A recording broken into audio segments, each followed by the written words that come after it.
Stupendous. I didn't think he'd pull through. Thank God. And indeed, Mr. Everard as well. In this investigation, one may have use for a firearm. You wouldn't want to get caught with your pants down. Weird. Oh no. One of the positive things to come from the revolution is the unhindered exchange of information, you see, even when it comes to trade secrets. Which isn't to suggest our talks constitute corporate espionage. Even if they did, it would be fine. But they don't, since you logged the money as a donation, and this is clearly just gossip between friends. The lieutenant might have, but I don't remember you logging anything as anything, Harry.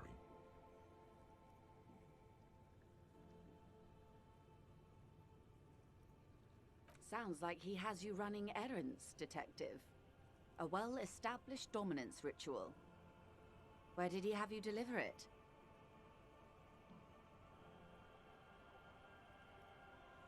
Here? Oh no. What does that bloated hellbat want with my little cinder-block town? No, don't tell me. I don't want to know what he has in store for this place. Probably a statue. It's a statue, right? A giant statue of him, or better yet, his twin brother. Practically the same thing, but makes him seem less like a psychopath.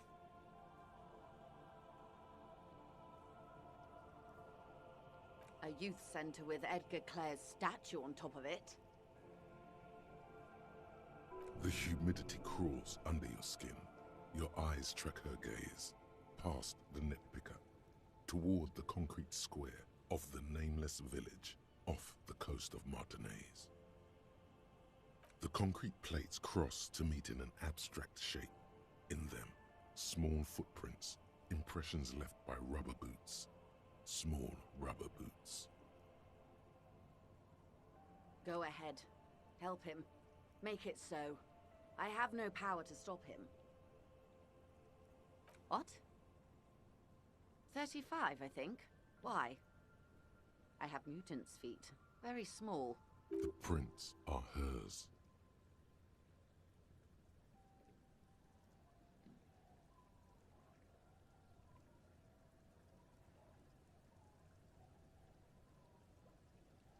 I should be. In my youth, I had a brief dalliance here in Martinaise. He was an older man with impossibly broad shoulders. He's probably dead by now. Even his shack is long gone. Not that it matters. These buildings are all carbon copies of one another. Yes, I was slumming it with some girlfriends of mine. We had boats and... Don't hold it against me. My paramour certainly did not. Not overly so. It's not like this was the only place we visited.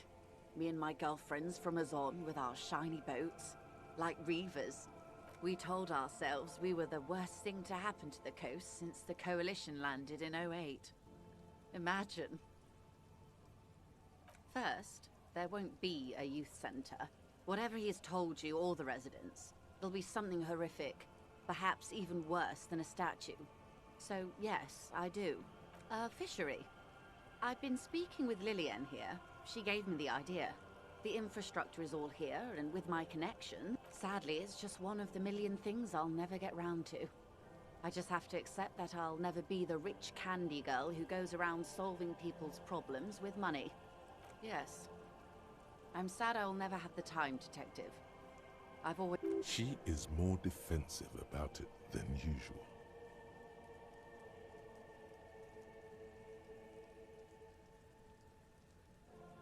Full of ghosts and ancient memories. Has this errand yielded you any information?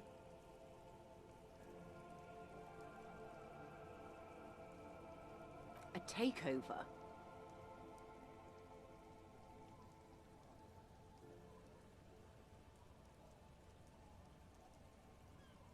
If they're taking it...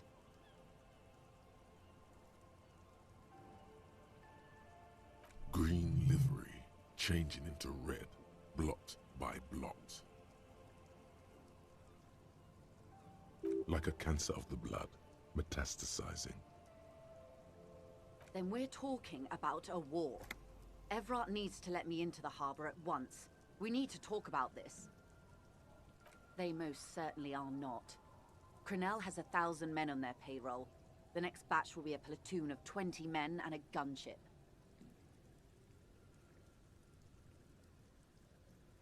I've seen the Union's forces.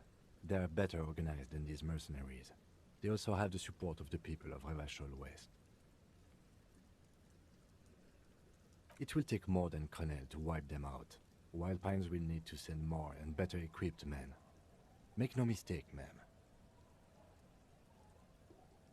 I am sure you have the money. The question is, how many years and how many lives are you willing to sacrifice? What do you suggest I do?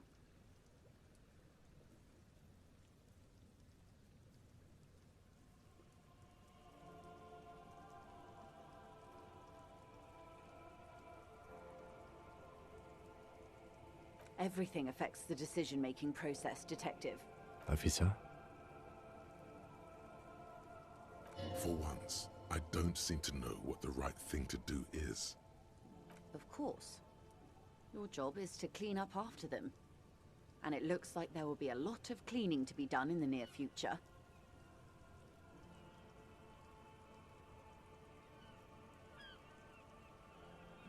What will I do? Her arms fall to her sides. Her spine relaxes.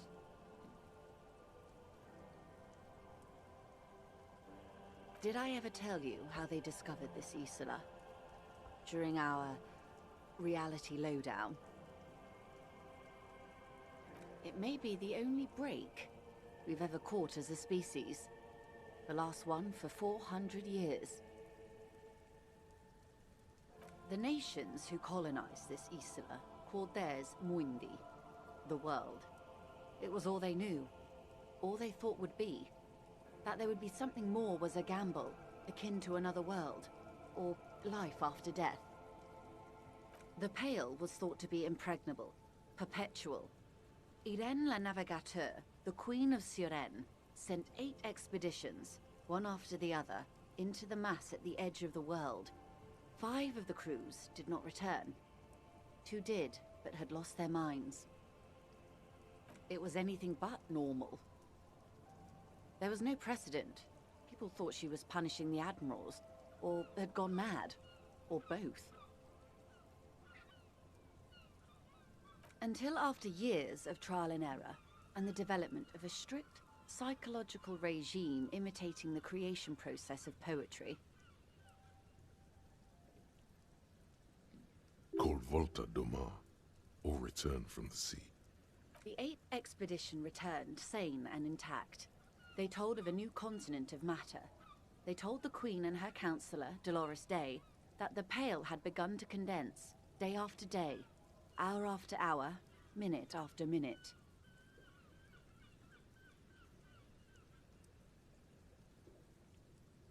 Slowly raining down until it formed a vast ocean.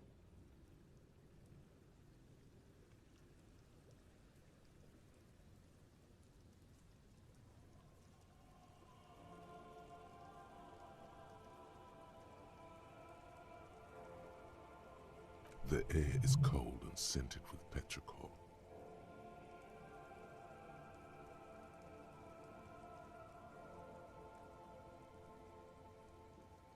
There are rain circles. So does the lieutenant. His mouth is slightly open as he looks to the sky. The droplets feel warm, like spring rain. The phenomenon has never again been encountered. For a time, the crew thought they were experiencing a hallucination. The mass hand proclaimed, "Lancielinde, Lancielinde," the signal to wake up.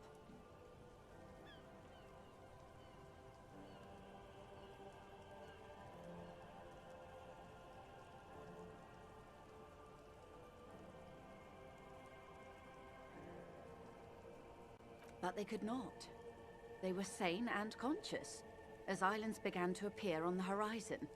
There are 78... You've thought it a million times. A total shift in human comprehension of reality. On the second day, a great skua was shot down above the flagship Elysium. The bird was preserved and brought back, along with pollen.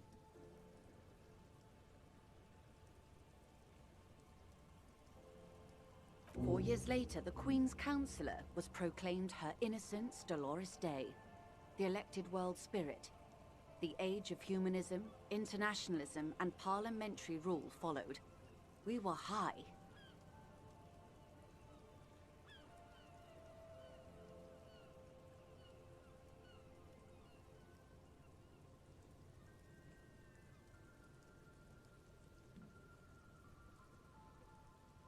On Caillou, the Pebble, the largest of the fertile, uninhabited islands of the northeast Insulindian archipelago.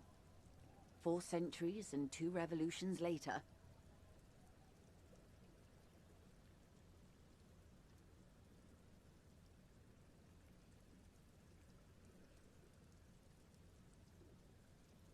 The first living, autonomous organism. Proof of reality. It's the symbol of Insulinde, detective. The coat of arms of the suzerain and the wings on the crest of the commune. In your defense, it is a nasty creature who plucks food from the throats of lesser birds. Yet much like Revachol, it is also magnificent and rare. Imagine the suzerain of seagulls.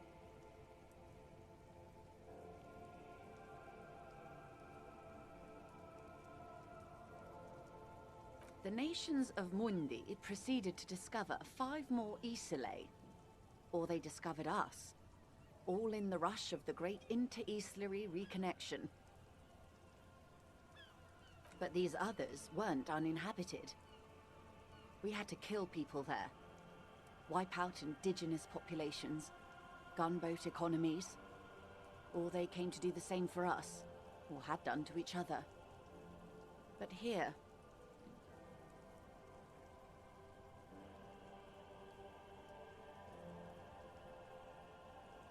there was no one but the skua, the Liliat Saya, and the Blood Beach, and the River Esperance. It was the new world. The Mondials used it to amass the greatest concentration of wealth mankind has ever seen. Revachol, the suzerain.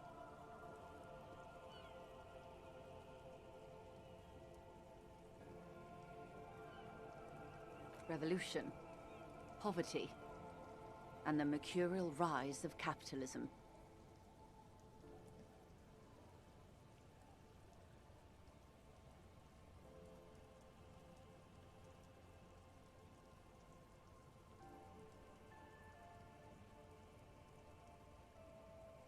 It is. Soon it will be spring and everything will blossom. The gangs will run wild, jacking motor carriages, ferrying amphetamines through Coal City. Spring is tough in Revachol. I will surrender Terminal B to the Union. She puts her hand in the rain. She's silent for a second. We will see. Ma'am, this may well unravel property law this side of the river.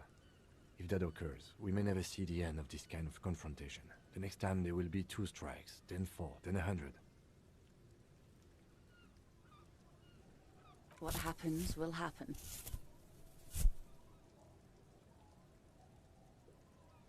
The age of capital has only begun. I will talk to my employers in person.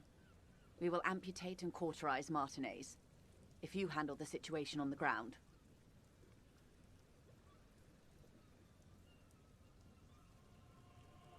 Yes, Mr. Clare has a 2-month head start. I can't let it grow any bigger. And I've exhausted all my options from here.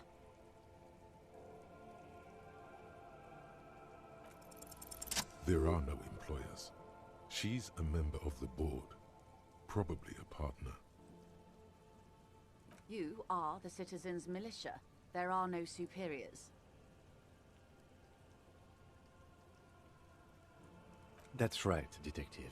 And next time, you should confer with them before you go setting events in motion. Events are already in motion.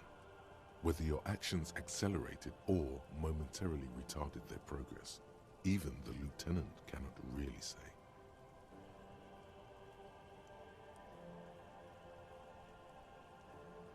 I have not deceived you. I told you exactly who I was. Rejoice Layton.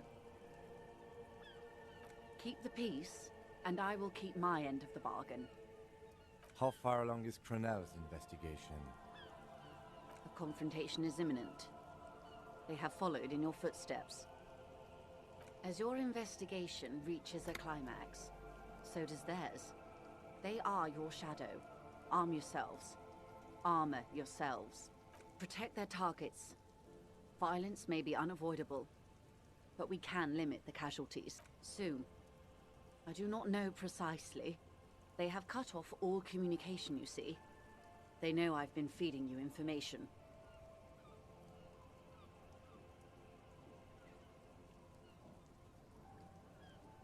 One last thing, Lieutenant Dubois. I've given the matter much thought and come to this conclusion. You're not an amnesiac. You're insane. I know, because I, too, am insane. I just hide my illness better. And I'm rich. No, Detective. No one's as insane as you. Don't worry, Madame. I am very sane. I'm overexposed, baby. My travels take me through the Pale dozens of times a year. I've got the longing. And I've got it bad.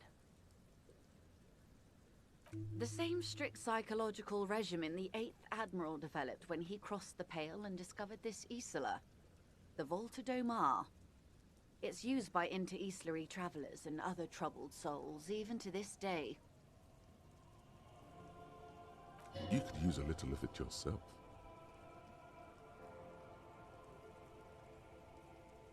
Watch out for yourselves. They will strike soon.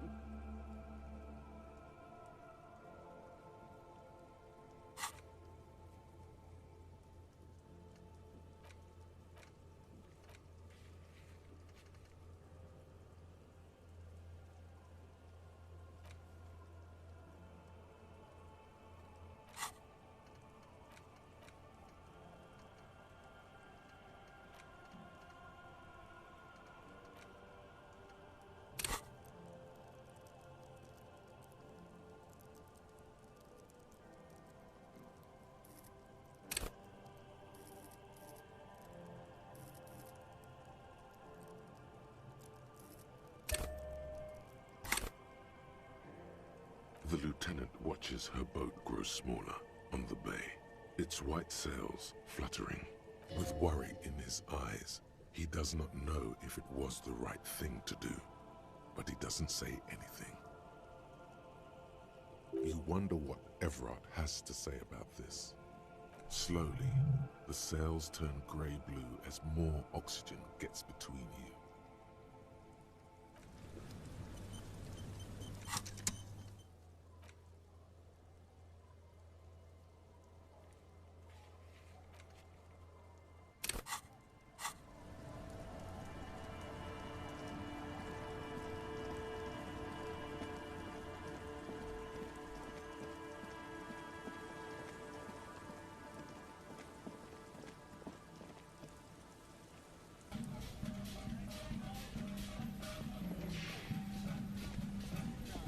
Metal payphone under a yellow plastic dome. There's a bitter, caustic taste on the tip of your tongue as you look at the handset. You dial the number again. 26 pulls of the rotary dial. The machine eats the coin, and a terrifying ocean of distance rustles in your ear. In the middle of it, a familiar ring, small, distorted.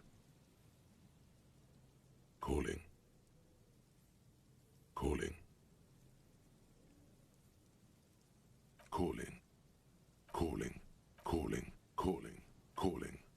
Looks like she doesn't want to pick it up, Harry. Stop scaring her. Come on, you know why. Calling, calling. Harry, please.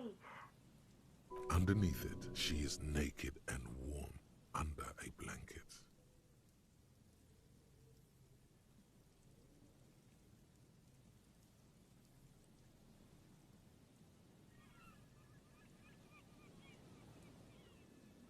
There's a sigh. Please. I'm going to hang up now, okay? Phone hanging, disconnect tone. You dial the number again. Calling, calling, calling, calling, calling, calling. And calling for who knows how long.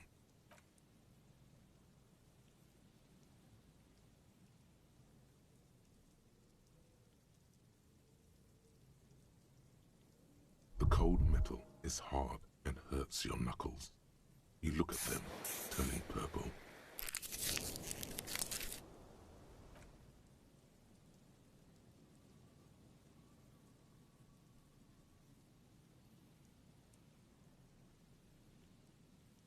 It didn't give you any fun for that money. You're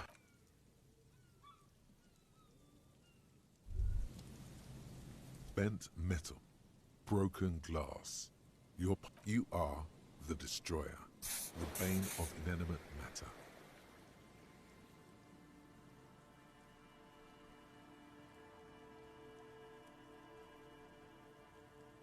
Look, there's a discarded milk carton on the floor. Why don't you destroy that, too? You're right.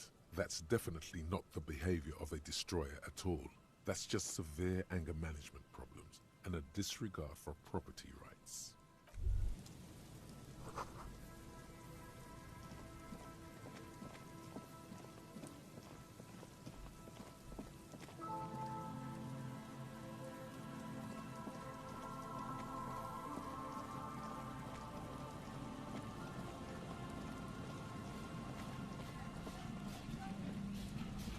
There's some tear, an empty cigarette package. You see traces of mayonnaise and ketchup on it, as well as a tomato wedge. The wrapper reads, Shish Kebab Revachol. It's no older than a day or two. It's hard to concentrate in the smell.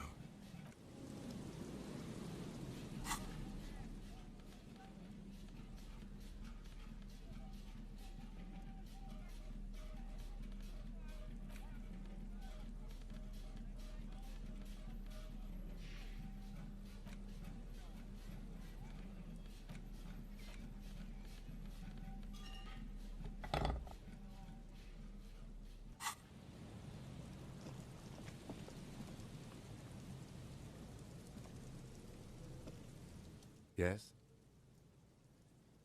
What do you want to know? You mean like a brief? Do you want me to brief you again? There's no reason to wing anything. 3 days ago, the RCM Emergencies Desk received a report about a security guard who was found. During that time, the victim had been stripped of... Okay then. Was there... Good.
Hello, hello.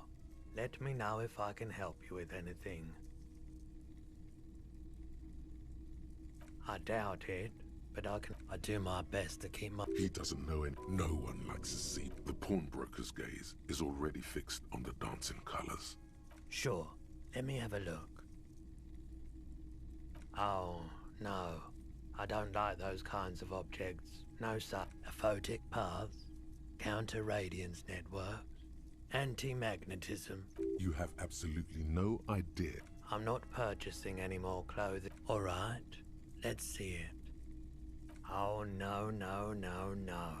I don't need bloodthirst. Besides, this gear costs a fortune. It feels like he would have accepted the risk if he hoped to profit from it. It's not good. Anything else you're thinking of selling?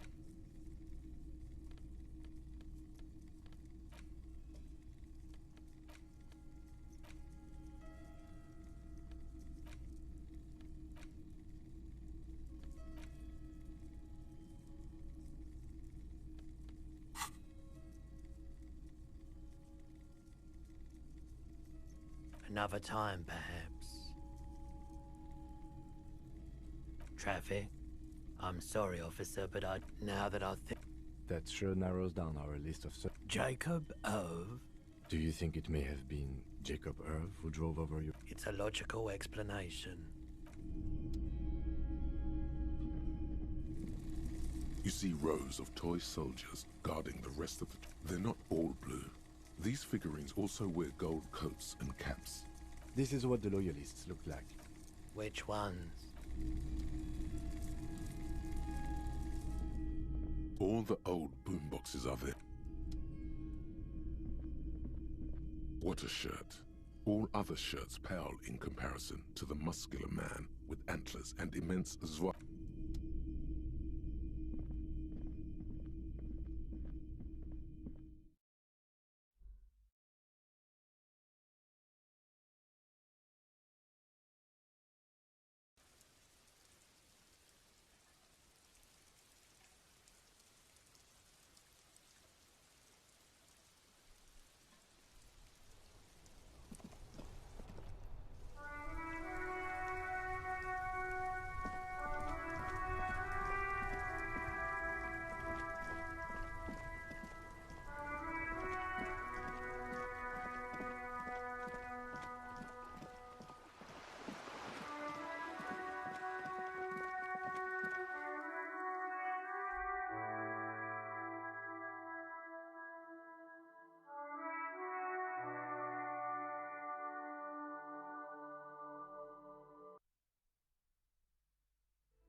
A small mountain of colorful board game boxes. There are numerous types of games for all ages. A lot of shelf space seems to be taken up. Wonderful choice, sir. A wholesome family game.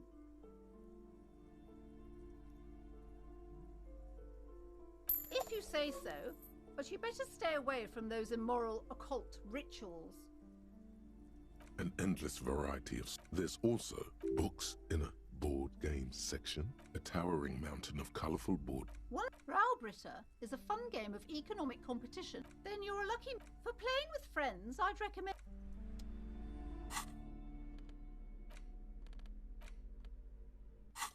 In your hands, you hold a brand... The cover features a charming illustration depicting a mass of grinning laborers loading goods onto a ship, while a richly dressed administrator oversees their work. The exact location and time period are left deliberately vague, but it's clearly meant to represent the economic relationship between the Revacholian suzerainty and its many vassals. The box has a nice heft to it. You hear the rattle of individual wooden tokens and feel their weight shifting back and forth.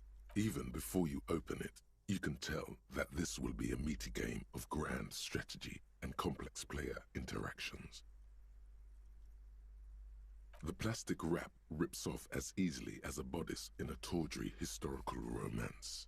There's a hiss as the lid slides off. Inside, you find a thick, full-color rulebook, and more than a dozen pouches of various wooden components. Savor that new board game smell. A mix of wood, paper, and ink, all wrapped in the sweet must of cardboard. Welcome to Suzerainty, a game of economic strategy for the whole family. The rulebook is sumptuously illustrated and thick as a Gradian novel.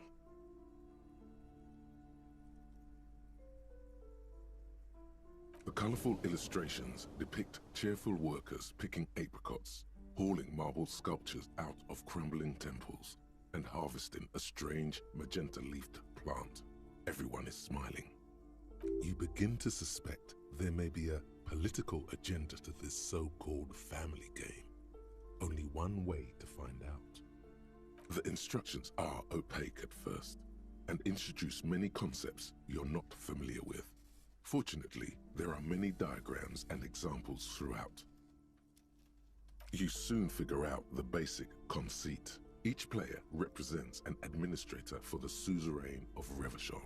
Your objective is to increase the suzerain's wealth and renown by accumulating victory points.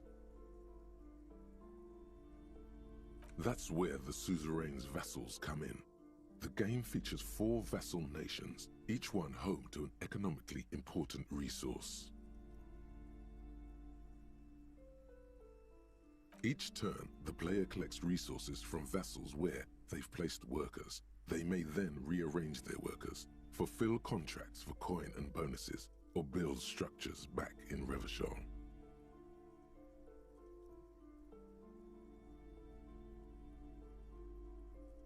As you leaf through the pages, your eye catches on a sidebar labeled Advice for Beginners.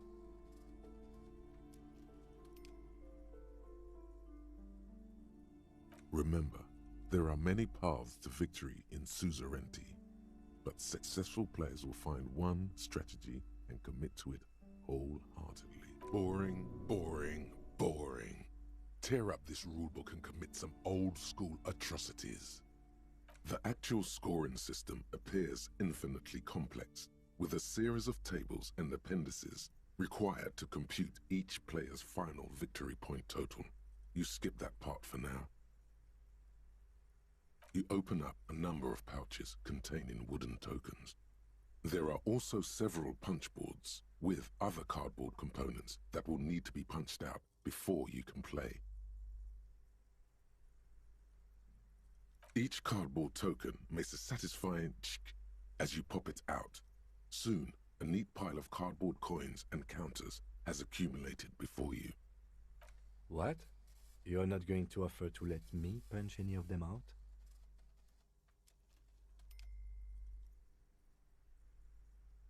In addition to the worker and building tokens used by each player, there are also several piles of colorful resource tokens, each representing one of the game's 4 principal resources. From the Empire of Safre, orange apricot tokens. From Ilmarat, the ancestral name of Ilmara, grey marble block tokens. From the Semenine Islands, white sacks of sugar tokens. And from Supramuindi and Sarah Maritza, magenta tokens for unprocessed cocaine leaves. Oh, those are nice. You hold the open game box before you. The lieutenant looks over the rulebook before he sees something that makes his eyes go. Holy shit. The average playing time for this game is 1 to 6 hours. I'm not sure we can afford to set aside that kind of time for a game.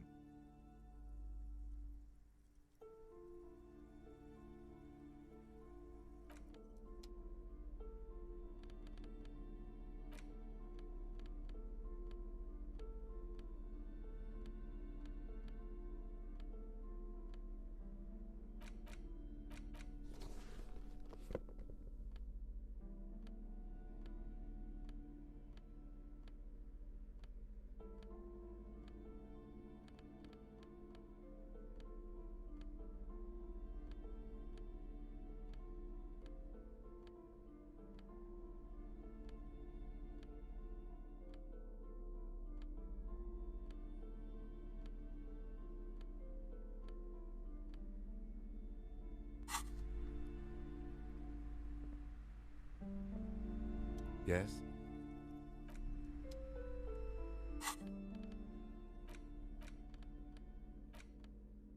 The suzerainty box is heavy.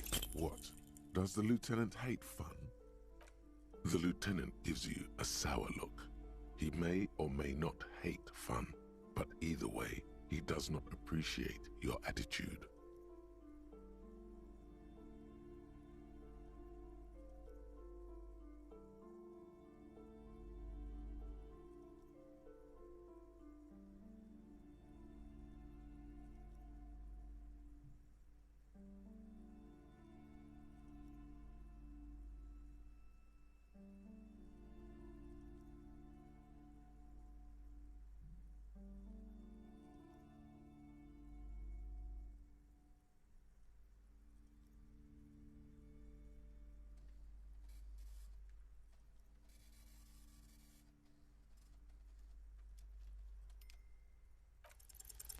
What is detective work if not an elaborate game?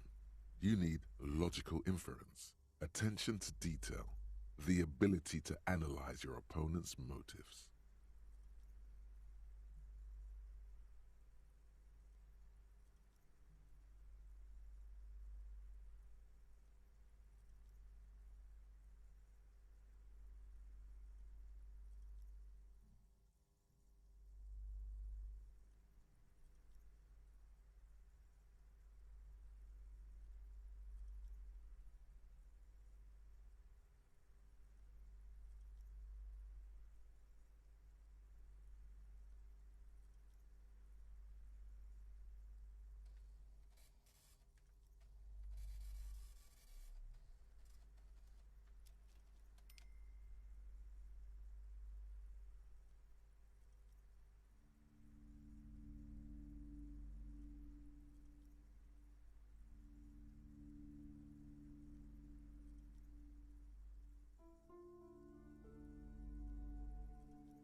I do feel like my thinking has become somewhat rigid. Maybe a little diversion to keep the mind limber is just what's in order.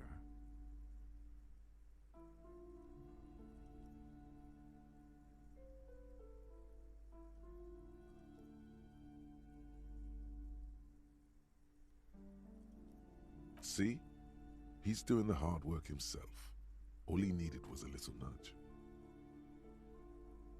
Alright, you've convinced me. How do we play? You explain the basic setup procedures to the lieutenant, who seems to be a quick study.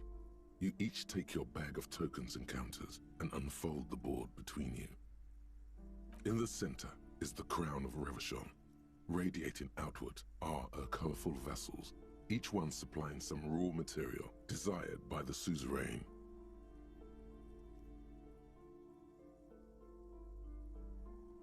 Apricots from Safre, archaeological treasures from Ilmarat, sugars from the Seminine Islands, and magenta cocaine from Supra Muindi and Sara Maritza.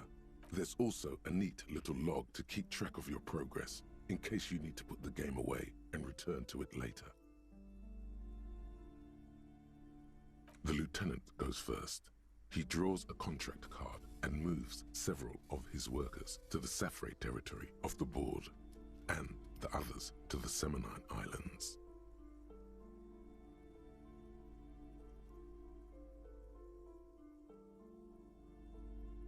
All right, detective, your turn.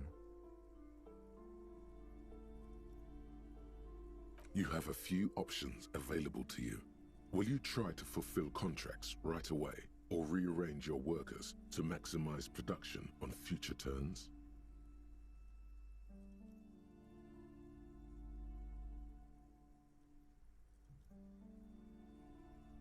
Remember what the rulebook said.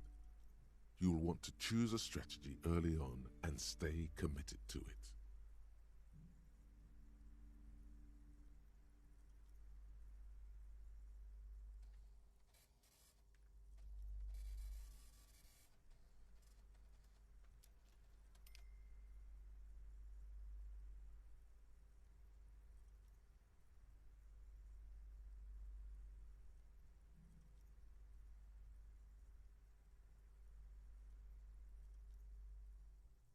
You draw a contract card offering a number of coins in exchange for archaeological treasures.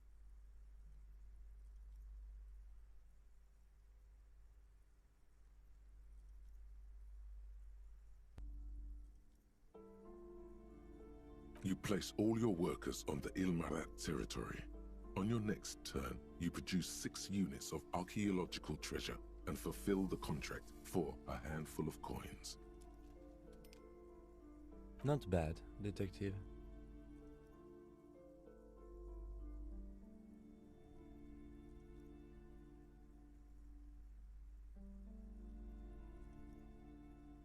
But not good enough, the lieutenant seems to be saying. As he completes his own contract card, the lieutenant is rewarded with 4 coins and a round wooden token that he places in the center of the board. That's a market. It's worth 2 victory points. Don't worry, it was mostly just luck. You'll earn some points soon enough. What is that patronizing tone? You're one of the suzerain's trusted administrators. You may need to put the lieutenant in his place.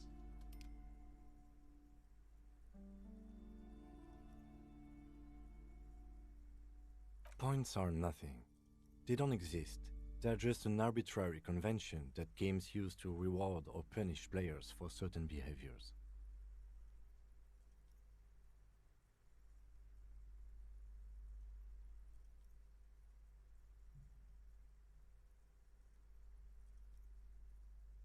Game designers, I imagine?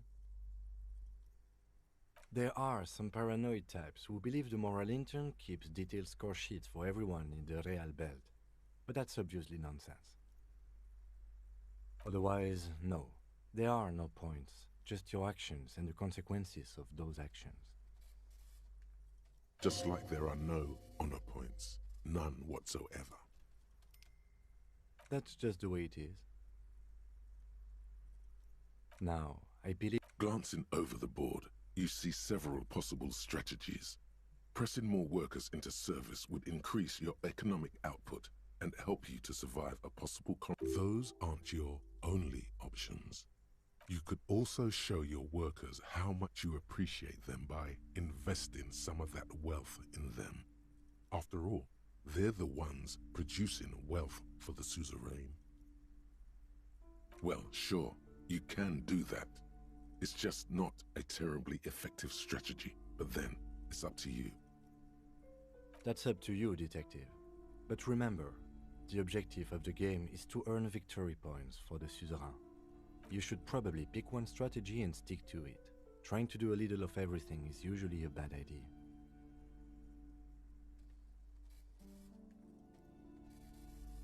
The workers are just there to produce raw resources. You're not supposed to worry about them too much. The lieutenant assumes you're playing by the rules as written.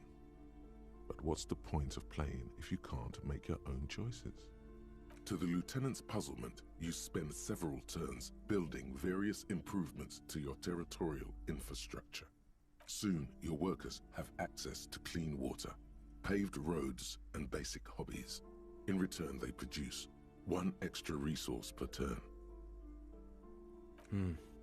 Too bad investing in your workers just isn't worth many points. Take a look at the scoring tables in the back. You see in Table 8C that investing in territorial infrastructure multiplies your final victory point total by 1, which is to say not at all. Whereas erecting monuments in Revachol gives you a multiplier of 5. Yes, precisely. Nonsense. Remember what the lieutenant said. If points are arbitrary, who cares about winning? You should reject their system and just play how you want. Now it's the lieutenant's turn to respond. He moves aggressively onto the Safre territory. Soon, his workers are producing a steady supply of extremely valuable apricots. For several turns, you struggle to respond to the lieutenant's burgeoning apricot empire. Eventually, you relocate the majority of your workers to Supremawindi and Saramaritsa, where they begin producing a bumper crop of cocaine tokens.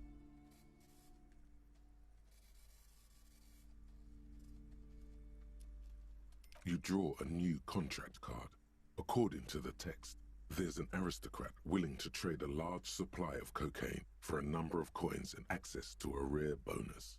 Amplified music worth 7 victory points.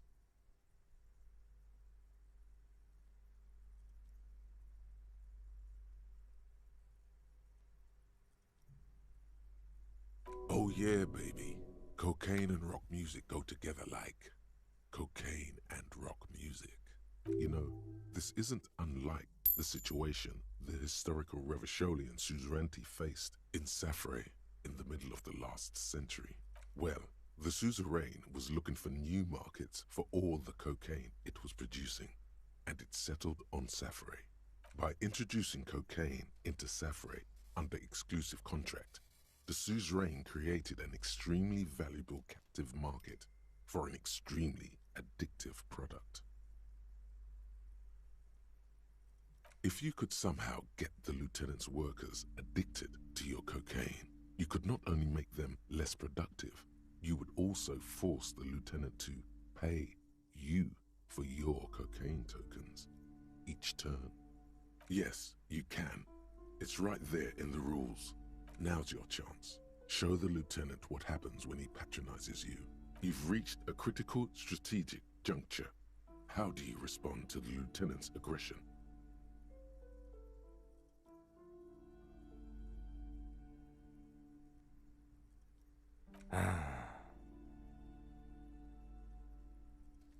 With each passing turn, you slowly bleed the lieutenant of coins as his own workers become less productive and more dependent on your magenta cocaine tokens. As a matter of historical fact, this is almost exactly what happened in Safre. To this day, fully half of the former Safre Empire remains dependent on international aid in exchange for a steady supply of cheap produce. More or less. Realizing victory is slipping away, the lieutenant launches a desperate gambit: protectionism. By erecting tariffs on your cocaine, he hopes to starve you out of the market. The end game is upon you. Do you escalate the trade war with the lieutenant in hopes of crushing him with your economic might? Or do you ignore his aggression and focus on building the mighty victory column structure in Revachol herself? Alternatively, you could throw the whole game away by trying to build a public education system for the children of your workers. The choice is yours. Building the ultimate structure requires diligent economic planning, which you completely fail to do. Rather than build a glorious monument to Revachol's economic superiority, you have to settle for a handful of post offices and school for the blind. A risky gambit, detective. Sorry it didn't pay off. That might have helped, yes. Now, let's tally up the scores, shall we? Computing the final scores is almost a game unto itself. You each spend an inordinate amount of time making stacks of coins, consulting tables, and struggling with basic addition and multiplication. After double, then triple checking your maths, you have your final score, 15 victory points. The suzerain will not be impressed. I've got 26 points. Don't be glum, detective. There's always next time. Figuratively, I mean. There's no way we have time to play this game again. Now, let's clean up and get back to work.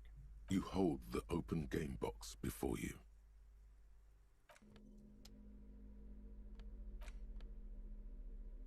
Large letters on the front form a title: Wirral. The colorful box is illustrated with bucolic vistas. The cover art also features odd-looking humanoids, some short, some taller, some with pointy ears, others with ephemeral wings. Text underneath the title in smaller typeface reads, 3rd edition, Mega Setting Supplements module.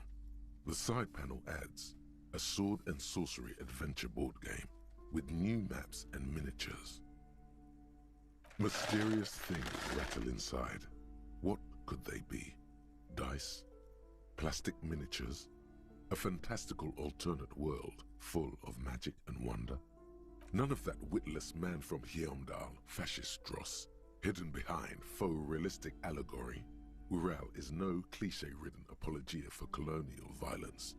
Ural is pure imagination.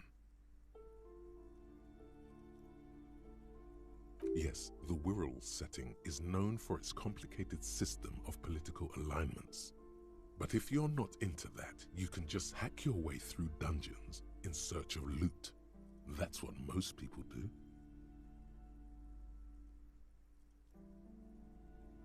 A blurb on the back reads, "Tired of the tedium and toil of modern life? Escape to Wirral. Leave behind e-solas and nations with their petty squabbles. Discard electricity, magnets, and boring technological widgets. Succumb to a world of high pasternal fantastique. Unleash your imagination and create an adventure of endless possibilities. Discover the terrible secret threatening Wirral. Can your band of adventurers save the world?" Exactly. That's the spirit. All you have to do is read an intricate rulebook, study an assortment of maps, unfold the illustrated game board, and start rolling dice.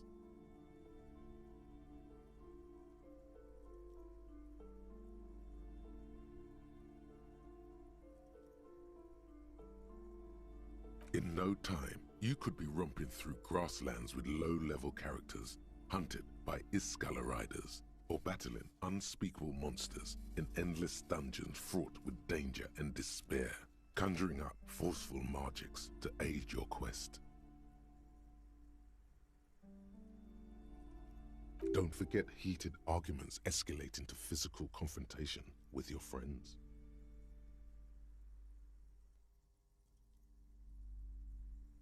And beer, lots of beer.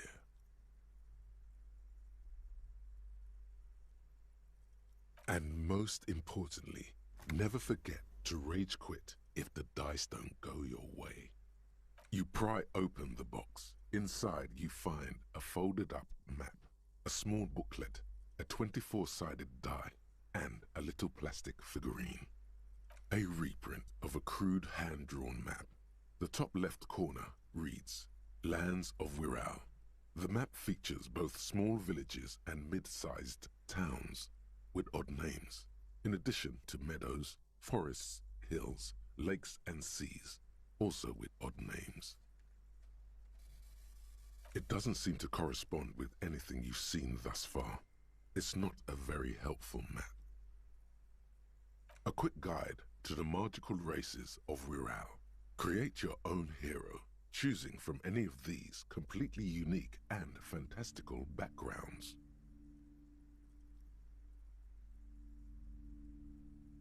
The options are in order of importance: the Welkin, the Tweog, the humans, the fairy folk, and the pygmies. The Welkin, tall, lithe, and graceful, with long flowing hair and pointy ears. They're known for being powerful magic users, but can also hold their own in a brawn-driven fight. The Welkin come with a variety of exciting sub-races: High Welkin, Forest Welkin, Lake Welkin, and Snow Welkin. But if you're not feeling experimental, a basic Welkin will always do. A grand race of industrious mountain people. They're short, stout, and muscular, and enjoy digging for gold and other precious minerals. They're also well versed in the art of combat, where they prefer to use axes and hammers. The Tweog also come in a few different sub-races: Hill Tweog, Shield Tweog, and Dark Tweog. They're just humans. What else is there to tell? They're average in all stats, and jacks of all trades. A very small race of flying people, known for being mischievous, full of trickery. They often lure people into their magical traps. There are no sub-races for the fairies. The least popular of the Wirral races, the Pygmies, are short, rotund, and dim-witted. Pygmies live in small villages made of shoddy wooden dwellings. They spend most of their days tilling the earth and smoking their pipes. There are no sub-races for the Pygmies.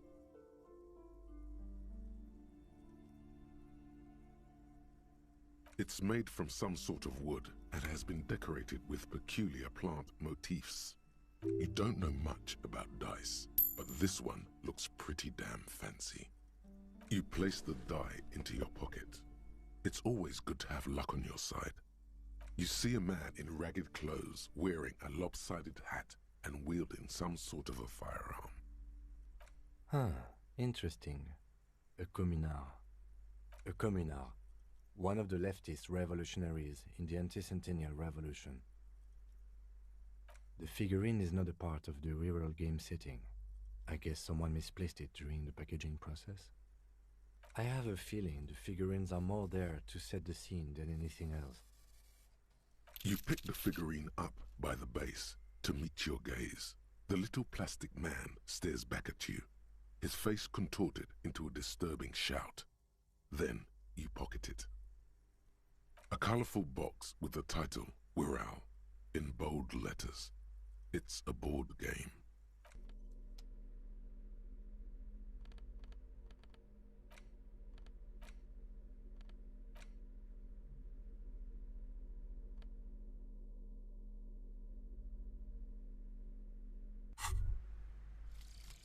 Date of birth generator. You were born in the year 07, in the last year of the commune of Revachol, right before it fell, in the old military hospital on the ground floor, where people usually came to die during a snowstorm. The revolution had about 1 year left to go, and the fires were still burning bright. There were explosions in the blizzard. This was 44 years ago. You are 44 years old. The bloating might never leave your face, but beneath it, you still have some years. You still have some hope.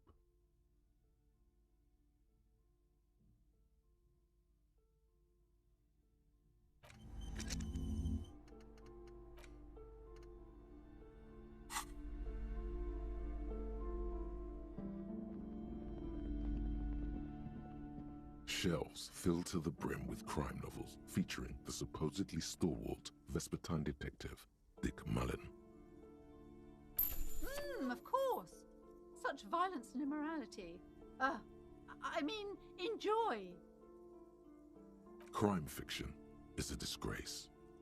An asinine misrepresentation of the physical attributes. These books greatly overstate the What's more, they completely ignore the psychological hardships of not a single mention of all the stress this work creates. Shelves filled to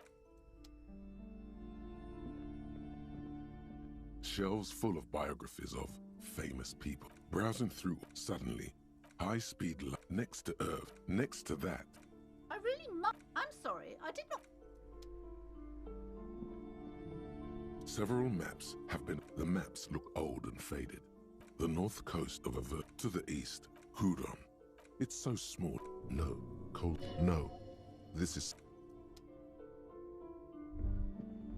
This bookstore is not strictly about crime, Rome, amidst the various...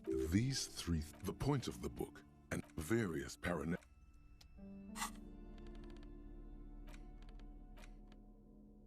In your hand, you hold Dick Mullen and the mistaken identity. The brittle paperback feels fragile to the touch.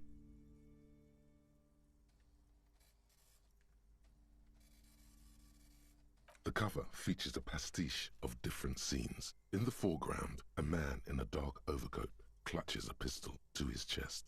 Rising up behind him are two silhouettes wrapped in a passionate embrace. The tagline reads, Detective Dick Mullen must prove his innocence after an old friend is murdered. by someone who looks just like Dick Mullen. That seems to sum up the premise nicely. Are you really reading that, detective? Good luck finding it. He's not much of a character, I think you'll find. Just a stand-in for the reader. The point is for the reader to feel like they're solving the crime, along with Dick Mullen. The story opens with a knock at the door. Detective Dick Mullen is greeted by an old friend, Charlie Spillane, who's come to Mullen to ask a favor on this dark and cold night. Spillane needs Mullen to drive him in from Vesper to a small town along the Elysium coast. Despite his friend's apparent agitation, Mullen does as he's asked, then returns home where he passes out drunk, as he does most nights.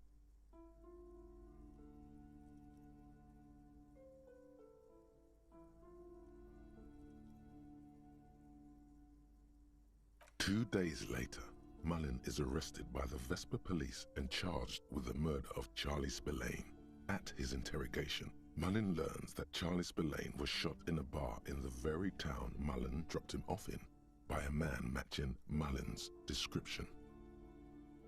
Desperate to clear his name, Mullen manages to convince the Vesper police to release him for 3 days so that Mullen may solve his friend's murder and prove his innocence. What's the matter, detective? The lieutenant shrugs, resigned to the idea that his profession will rarely, if ever, be accurately represented in art and literature. Of course, Mullen didn't do it. That's the whole premise of the book. Anyway, Mullen returns to the seaside bar where Spillane was murdered and meets a beautiful, mysterious woman named Diana Deneuve.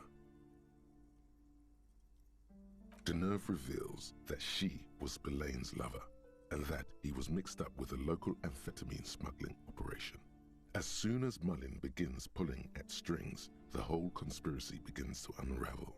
Not only is the local police captain in on the amphetamine ring, so is the son of a powerful politician and a strung-out art collector named Torvald, each of whom has his own reasons for wanting Spillane dead.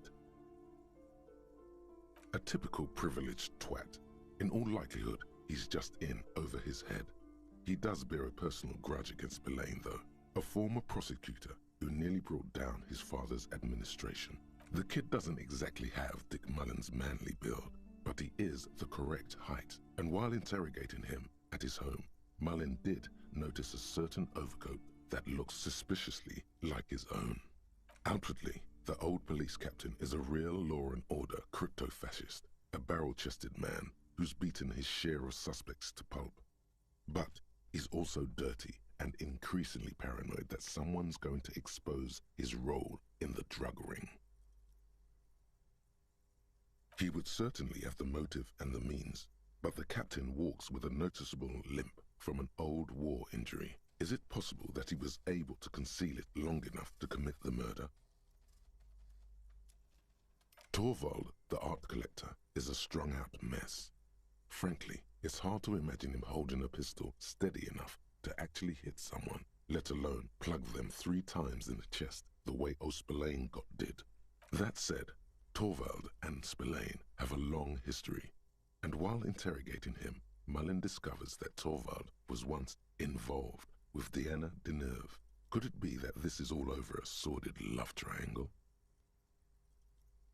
One evening, Diana Deneuve comes to Mullen's hostel room in tears. The two of them drink half a bottle of vodka, and soon they're seeking comfort in each other's arms. Yes, comfort and pleasure. The warmth of another human's touch. The burning taste of liquor on her full, sweet lips. As the two lovers share a post-coital cigarette, Diana Deneuve turns to Mullen and says, "By the way, Dick, there was something else I meant to tell you. The name of the true killer. Always aim for the center of mass." Whatever it is, Mullen never hears the words. A blow to the base of his skull knocks him out cold instantly. When Mullen comes to, Deneuve is dead on the hostel bed next to him. To make matters worse, his clothes are covered with her blood. Mullen trashes his blood-stained clothes and flees the hostel, knowing it's only a matter of hours before the cops discover Deneuve's body, if they haven't been tipped off already. The heat is on. If Dick Mullen can't solve both murders before the cops catch up to him, he's going away for life. Can you solve the case before the cops close in? What is it, detective? It's a dangerous line of work, but somebody has to do it. That's why Dick Mullen never lets anyone get too close. What's the matter? Afraid you've been hacking up your friends' bodies in the night? There was never a time when he wasn't a detective. He was born a detective. For a moment, you cease to read the story on the page and see the book for what it is. A collection of brittle, cheaply printed pages held together by glue made from the hooves of horses. From nowhere, you hear the screech of sneakers on a waxed floor, and you feel the burn of rope against your hands. Are these figments of some other life? You won't find the answers you're looking for here, in other words. Is it really so evil, detective? Like what? Do you even have those? Did you lose them, or did they leave you? Do you even know the difference? But then, what does this book know?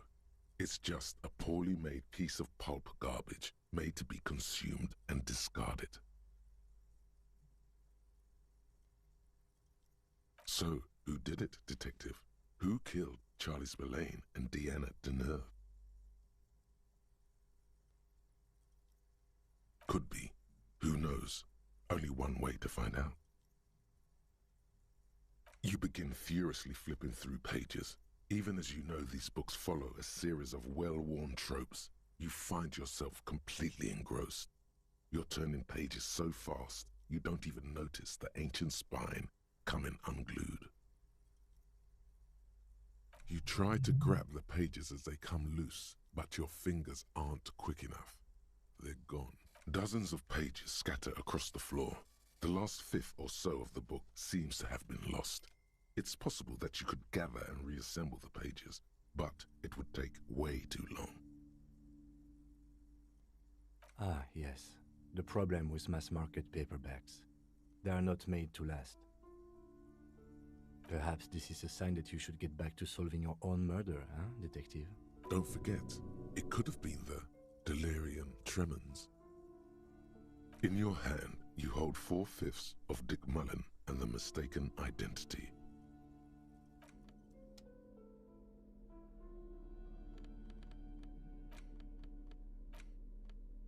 The note is written with a blue pen.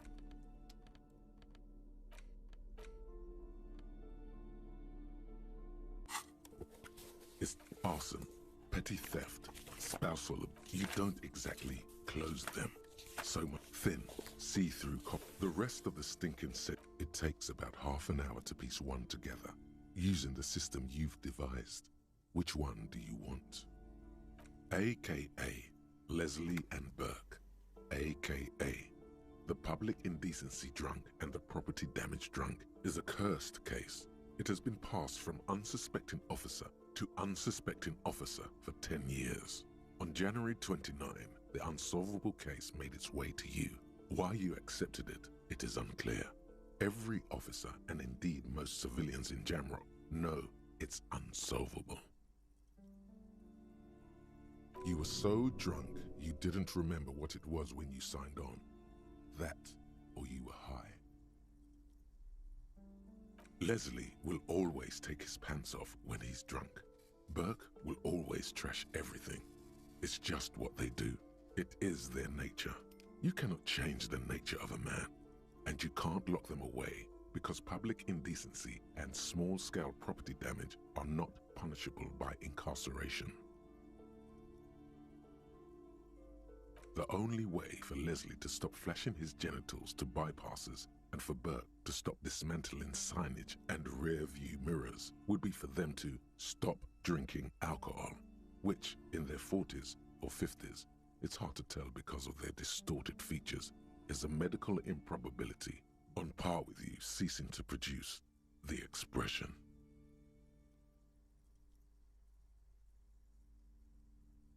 You would think that, but you're wrong. Where's the fun in exposing your genitals or breaking stuff in your own home? No, Leslie and Burke are on the corner of Main Street and Perdition, because that's where the action is. Can you keep yourself off the streets? Threatening fines, dragging them to the station, locking them up in the hellholes they live in, locking them up in the station, hypnotherapy, even trying to get the local gang of Zemyaki to take them out.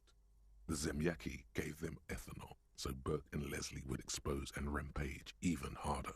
You tried it all, and still the complaints wouldn't stop, as they hadn't stopped for 10 years.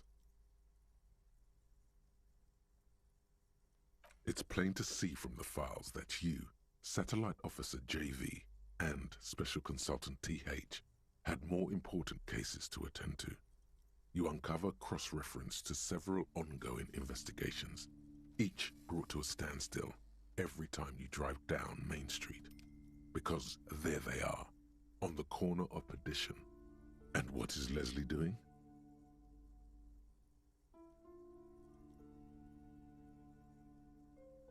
Good, you're learning.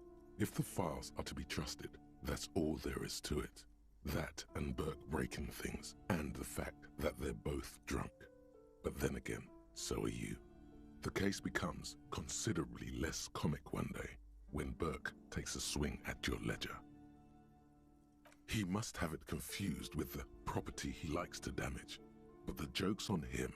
You're drunk out of your mind on potent Pilsner.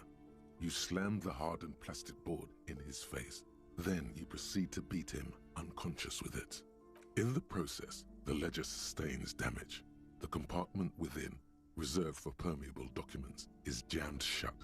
You stop your assault on the now unconscious Burke to open it, but are unable to do so. The officer began to cry, reports Leslie, who, at this point, is tending to Burke. Kill them. He came at us, and at us. I think he was trying to kill Burko. While trying to kill Burko, you slowly come around. The permeables compartment is open. You've smashed it open on poor Burko's kneecaps. The good news is, Burke can't walk anymore, can't get out of his apartment, an invalid. With Burke to tend to, Leslie cuts back on the indecent exposure. Maybe he flashes his genitals to Burke, who knows, but both drunks are off the street. The complaints stop. The unsolvable case is solved. Which is also why the officer responsible narrowly escapes a disciplinary hearing. The end. Do you want to read another one? It would be very interesting to read about these, wouldn't it? I mean, there seems to be a square-shaped entry wound in the victim's forehead. She's been sitting there for weeks, on her rocking chair, with a square hole in her skull, staring at the wall, her mouth agape. That's all you got. From the half hour you've spent piecing it together, all you know is the entry wound was square-shaped. You never found the bullet. And then another body showed up, also with a square hole in his forehead. Who knows? Those pages are missing. What next? One day you may still catch the man with the square gun. Some assholes brought their couch outside and hung out on it, in the middle of the street, on the roof, on the hillside by the motorway. You know, at an unexpected location. They were young, and they thought they looked cool on it.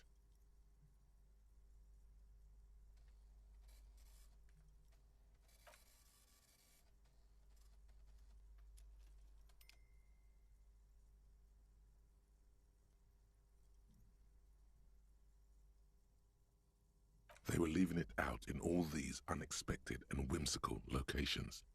They took it, too, where they also took photos of themselves on it, and smoked cigarettes. because they felt it's intellectual. Cigarette butts, coffee cups, stupid couch. You had to clean it all up, and you did. So congratulations to you. Case solved. No, you didn't have time for that. These notes show that you have what is called a real goddamn job. You don't have time to be chasing down the couch assholes. You have a real job to do. What next? Murder. Tum tum tum. At the hookah parlor was a case originally assigned to an officer called Joseph Mills, who is now dead, of circumstances completely unconnected to murder at the hookah parlor. Beaten to death by a throng of Villalobos gang members when him and his partner J.M., only initials mentioned, answered a call one night. It's a sad story, and it isn't really represented in your case files. Stop stalling and get to the murder at the hookah parlor.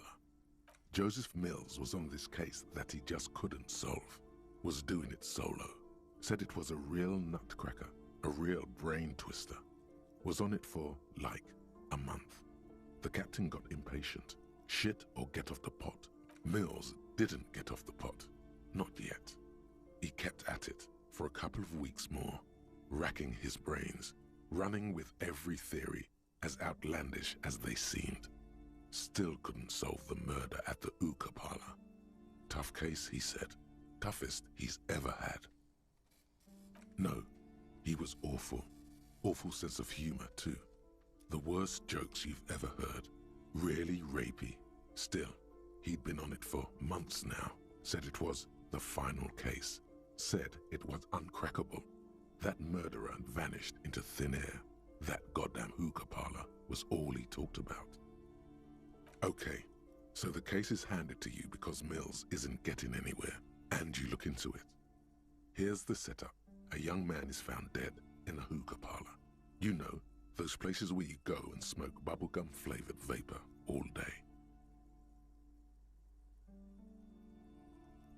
No, it's soot and water vapor. It doesn't do anything. Yeah, really lame. So anyway, young man in his 20s found with his skull busted open, right on the floor of the hookah parlor, in the middle of the day. No one else is in there, only client that day. In perfect health too. Some kind of movie producer. No one enters, no one exits.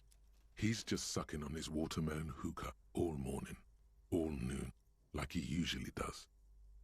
He's a regular. No calls, nothing. Just sucking on the hookah until 15:45. Then bam, he's dead on the floor with his skull busted open, blood everywhere. What happened? How can it be?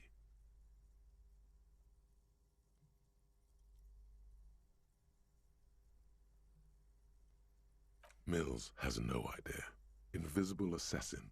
Movie deal gone sour. Girl at the counter did it. Nothing fits. Eerie. Man just dropped dead. So you go to the parlor. You see cushions around the table. Table's low, heavy, really sharp edge.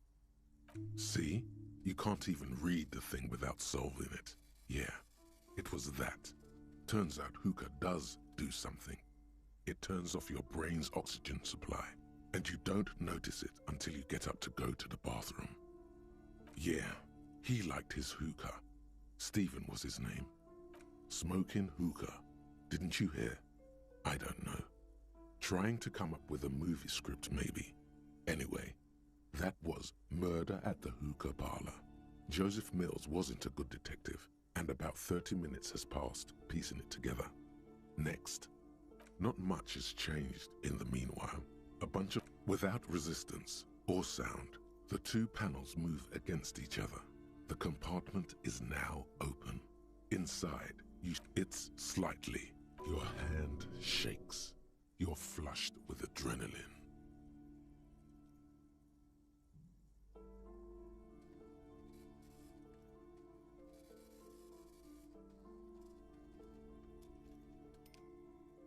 The acidic stench of rot, like the bits they put into public piss bowls, probably called Fermi Discrete, or Axel, or something.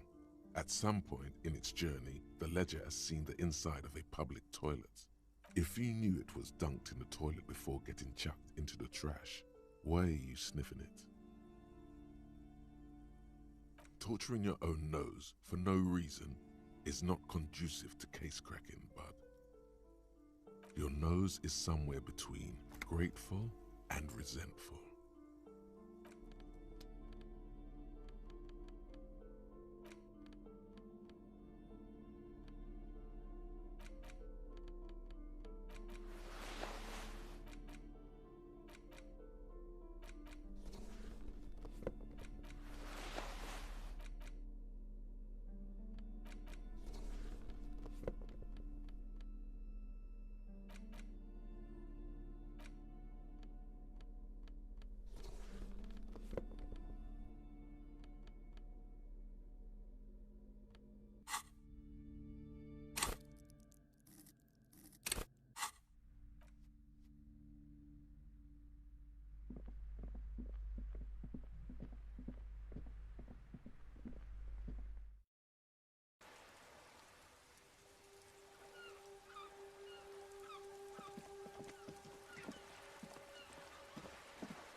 It's getting cold, this late in the night. Good night, officer.